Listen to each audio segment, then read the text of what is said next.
নারীদের ব্যাপক অংশগ্রহণ এবং ভূমিকা ছিল। আবার অন্যদিকে সেই সংগ্রামগুলোতে সহিংসতার প্রধান লক্ষ্যবস্তু করা হয় সবসময় নারীদেরকে।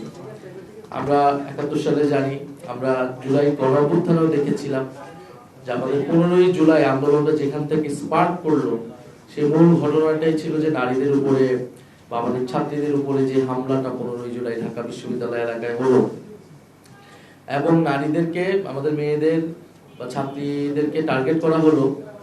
কারণ এই কোটা আন্দোলনের অগ্রভাগে আমাদের বোনেরা ছিল, ঢাকা বিশ্ববিদ্যালয় সহ ঢাকা শহরের বিভিন্ন শিক্ষা প্রতিষ্ঠানের মেয়েরা সেই সময় রাজপথে নেমে এসেছে।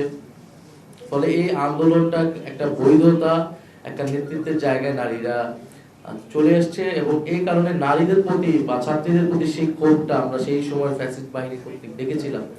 এ কারণে নারীদেরকে তারা আক্রমণের প্রধান লক্ষ্যবস্তু করেছিল। এবং আন্দোলনের যে পরবর্তী অধ্যায়গুলোতেও আমরা সেই সময় আমাদের কয়েকজন বোন শহীদ হয়েছে গণ অভ্যুত্থানে, আমরা তাদেরকে স্মরণ করছি আজকে নারী দিবসে। জুলাই গণ অভ্যুত্থান পরবর্তী সময় একটা প্রশ্ন সবচেয়ে বেশি শুনতে হয়েছে বিভিন্ন জায়গায়, যে আসলে জুলাইয়ের নারীরা কোথায়, এবং জুলাইয়ের নারীরা যেই ব্যাপকভাবে আন্দোলনে ছিল সেই একই হারে তারা আসলে রাজনীতির মাঠে পরবর্তীতে আসলে ছিল না কেন, এবং এর দায় আসলে আন্দোলনের নেতৃত্ব হিসেবে আমাদের কতটুকু, আমাদের সামাজিক প্রেক্ষাপট, রাজনৈতিক প্রেক্ষাপটের আসলে কতটুকু, এটা অনেক আলোচনা হয়েছে আমরা জানি। তো জুলাই গণ অভ্যুত্থান পরবর্তী সময়ে আমরা এটা বাস্তবতা এটাই যে আমরা আসলে আমাদের যেই বোনেরা, যেই সকল মেয়েরা রাজপথে নেমে এসেছিল, তাদেরকে রাজনীতিতে সবাই অংশগ্রহণ করেনি। ম্যাক্সিমামই আমরা তাদেরকে হারিয়ে গিয়েছে, তাদের কণ্ঠস্বর অথবা তাদের বক্তব্য। কিন্তু আমরা যখন সারা দেশে বিভিন্ন জায়গায় যাচ্ছি, জুলাই পদযাত্রায় গিয়েছি, তখন কিন্তু আন্দোলনকারী সে সকল বোনদের সাথে আমাদের দেখা সাক্ষাৎ হয়েছে, কথা হয়েছে, এবং তাদের ভিতর কিন্তু আমরা সেই পরিবর্তনের আকাঙ্ক্ষা বা নিজেদের ভোকাল হয়ে ওঠার সেই ইচ্ছা আছে, কিন্তু তাদের নানান পারিপার্শ্বিক বাস্তবতার কারণে তারা এটা পারেনি।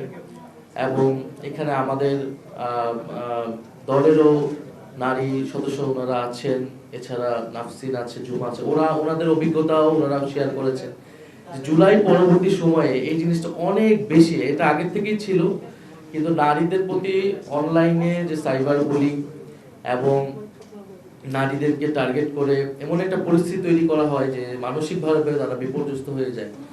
বিশেষত রাজনৈতিকভাবে ভোকাল যে সকল মেয়েরা জুলাই থেকে উঠে এসেছে বা নানাভাবে কথা বলার চেষ্টা করছে বিভিন্ন ইস্যুতে, এটা দলমত নির্বিশেষে, এটা শুধু যে, কিন্তু জুলাইয়ের নারী যারা তারা এটা অনেক বেশি ফেস করেছে, এবং আমাদের অনেক বৈষম্যবিরোধী ছাত্র আন্দোলনের অনেক মেয়েরা কিন্তু রাজনীতি ছাড়তে বাধ্য হয়েছে, এবং সাংগঠনিকভাবে আমরা হয়তো সেই কমফোর্ট জায়গাটা তৈরি করতে পারিনি যেখানে নারীরা সিকিউর ফিল করবে।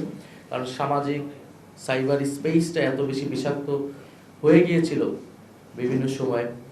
এমনকি আমাদের একজন এনসিপির ঢাকা মহানগরের ধানমন্ডি থানার একজন নারী কর্মী, তিনি আত্মহত্যা করেছিলেন ইলেকশনের আগে, যে তাকে রুমি নাম, তাকে এমনভাবে সাইবার বুলিং করা হয়েছিল ধানমন্ডি 32 নাম্বার একটা ঘটনা নিয়ে, যে আরো হয়তো তার জীবনে অনেক ঘটনা থাকতে পারে, কিন্তু এই ঘটনা তাকে এত বেশি প্রভাব বিস্তার করেছিল যে তাকে সুইসাইড করতে হয়েছিল।